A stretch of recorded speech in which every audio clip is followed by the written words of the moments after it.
ये जो ड्राइवर अपने आप को बड़े वो समझते थे कि नहीं मोदी सरकार बहुत बढ़िया है, बहुत अच्छा मानती है, वो सारे के सारे अब से सामने आ गई। केवल इतनी बात नहीं है, ये कानून केवल सामने से दिख रहा है कि जो वो है ड्राइवर हैं उनको सजा देने के लिए। भाई ड्राइवर तो कौन है? आप भी ड्राइवर हो, ये सारे के सारे जितने पत्रकार बैठे, भैया मोटरसाइकिल पे आए हो ना, कार से आए हो ना, तो ड्राइवर तो तुम भी हो, मैं भी हूं। इस देश में मैं समझता हूं छोटे मोटे बच्चों को छोड़ के अब बाकी सारे लगभग लोग जो है मतलब ड्राइवर ही हैं।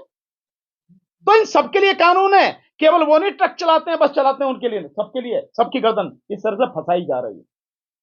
पर ये इसलिए है, देखिए ये सरकार जो एक कानून में संशोधन करके लेकर आई है, और वो है कि जो ड्राइवर होगा वो एक्सीडेंट अगर करेगा तो उसकी सजा 10 साल की होगी और 7 लाख रुपए जुर्माना होगा। सजा 10 साल की और 7 लाख रुपए जुर्माना। मैं एक बात बहुत सिंपल सी सीधी सी पूछना चाहता हूं इस सरकार से, क्या एक्सीडेंट कोई जान के करता है?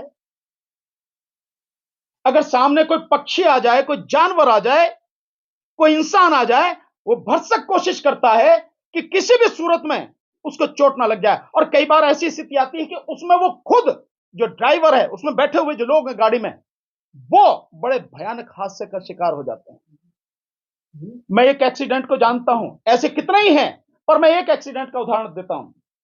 बीजेपी के ही एक एमपी रहे हैं, संघप्रिय गौतम, नाम भी लेता हूं। वो लखनऊ की तरफ जा रहे थे गाड़ी से, एम्बेसडर गाड़ी में ऐसे ही एक व्यक्ति को, साइकिल वाले को बचाते हुए उनकी गाड़ी एक गहरे उसमें पोखर में, जोहड़ जिसे बोलते हैं, पूल, तालाब जिसे अंग्रेजी में और हिंदी में बोलते हैं, उसमें जाके गिरी। उनके परिवार के 4 लोगों की मौत हुई, 4 लोगों की, जिसमें उनका बेटा भी था।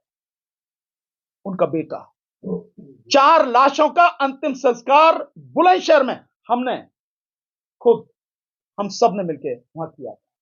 स्थिति क्या रही होगी आप इसका अंदाजा लगाओ।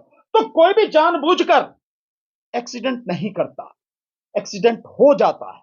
एक्सीडेंट यही तो नाम है, घटना, दुर्घटना हो जाता है।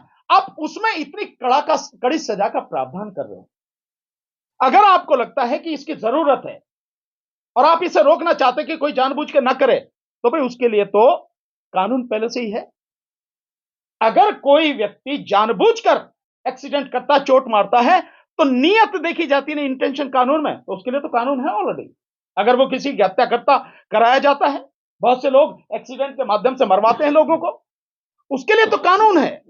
आप 302 में उसकी नियत है, क्योंकि जो वो सारा जो सवारी है, यानी जो गाड़ी है, वो हथियार के रूप में इस्तेमाल होगी ना, उसके लिए 302 का कानून है।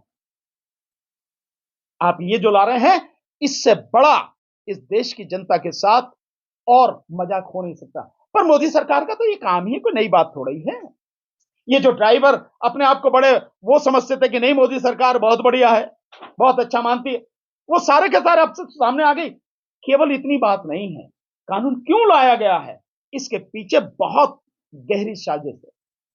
ये कानून केवल सामने से दिख रहा है कि जो वो है ड्राइवर हैं उनको सजा देने के लिए। भाई ड्राइवर तो कौन है? आप भी ड्राइवर हो, ये सारे के सारे जितने पत्रकार बैठे, भैया मोटरसाइकिल पे आए हो ना, कार से आए हो ना, तो ड्राइवर तो तुम भी हो, मैं भी हूं। इस देश में मैं समझता हूं छोटे मोटे बच्चों को छोड़ के अब बाकी सारे लगभग लोग जो है मतलब ड्राइवर ही हैं। तो इन सबके लिए कानून है, केवल वो नहीं ट्रक चलाते हैं बस चलाते हैं उनके लिए, सबके लिए, सबकी गर्दन इस तरह से फंसाई जा रही है। पर ये इसलिए है कि जो 2024 में यह सरकार ईवीएम के माध्यम से जीतने का षड्यंत्र जो कर रही है, और इस बार जनता ईवीएम से चुनाव होने नहीं देगी। इस बार जनता ईवीएम के खिलाफ सड़क पर आकर लड़ेगी, जन आंदोलन बनाएगी।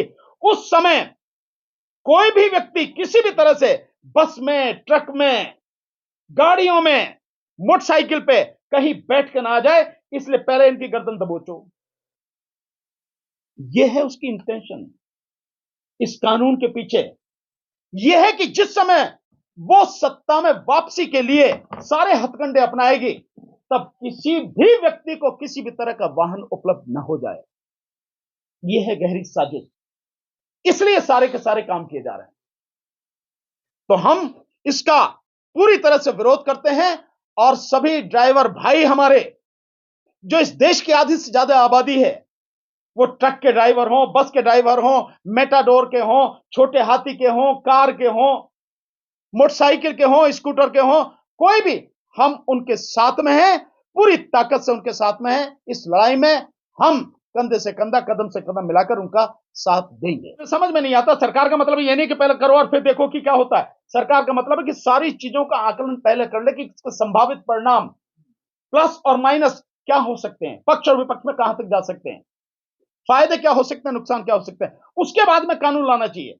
पर यह सरकार तो ऐसी है, नोटबंदी करती है और उसके बाद में लोग अपने ही पैसे के लिए सड़क पर मर जाते हैं।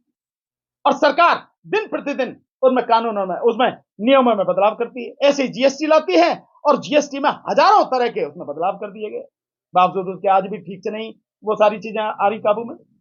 ये सरकार, और मैं समझता हूं इस विषय पे हमारे आदरणीय डीसी कपिल साहब जो हैं बहुत बढ़िया आपको जवाब देंगे, क्योंकि ट्रांसपोर्ट डिपार्टमेंट की, ट्रांसपोर्ट की एक लॉबी, जो लोग हैं, जो दिल्ली और एनसीआर में जबरदस्त तरीके से उनकी उपस्थिति है, आपके साथ आंदोलन में हमेशा रहे हैं, साथ रहे हैं, ये बहुत अच्छी तरह से जानते हैं। तो मैं चाहूंगा कि आदरणीय डीसी कपिल साहब इस विषय में अपनी बात रखें। देखिए, मोटर वाले मामले में जैसे भानु प्रताप जी ने बताया है, कल दिल्ली और एनसीआर की जो ट्रांसपोर्टर हैं वो कल दिल्ली के जंतर मंतर पे 12 बजे से लेकर के 5 बजे तक एक बहुत बड़ा आयोजन कर रहे हैं। जैसे देश के दूसरे देशों में ट्रांसपोर्टरों ने ट्रांसपोर्ट को बंद कर दिया है, ट्रक खड़े कर दिए हैं, यहां पर भी वो स्थिति बनने वाली है। और दिल्ली एनसीआर ट्रांसपोर्ट एकता मंच के माध्यम से मैं उस संगठन से जुड़ा हुआ भी हूं।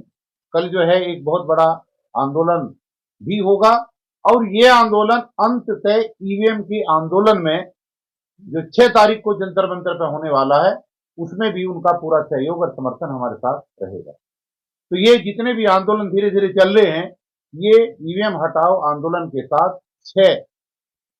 आने वाली 6 जनवरी को जंतर मंतर से जो है सब लोग जुड़ेंगे और पूरे लोग जो है एक साथ हम लोग आगे बढ़ेंगे। बस यही नई जानकारी।